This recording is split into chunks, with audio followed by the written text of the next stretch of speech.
امن یملک السمع والابصار، کون ہے تمہاری سماعت اور بصارت کا مالک؟ یہ کس کے قبضہ قدرت میں ہے؟ یہ سماعت و بصارت جو ہے تم کو کس نے دیا ہے؟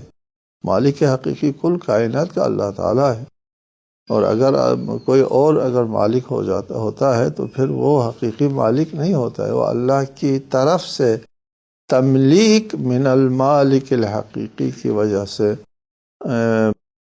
مجازی مالک ہوتا ہے۔ ان آنکھوں کا اور تمہاری بصارت اور سماعت کا حقیقی مالک کون ہے؟ کس کے گرفت میں ہے؟ کس کے قبضہ اختیار میں ہے؟ اس کا دینا اور لینا جو ہے یہ کس کے ہاتھ میں ہے؟ دیکھو تدبیر کائنات کی بات ہے۔ تم یہ جو دیکھ رہے ہو اس کو خلق بھی کیا ہے۔ ایک بات ہمیشہ میں کہا کرتا ہوں کہ اس کائنات کا وجود و بقا دونوں اللہ تعالیٰ کے اوپر موقوف ہے۔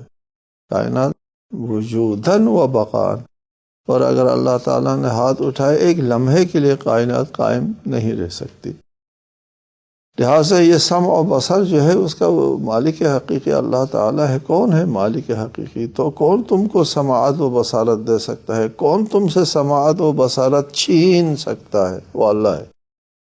لہٰذا تمہاری تدبیر حیات اللہ کے قبضے قدرت میں ہے۔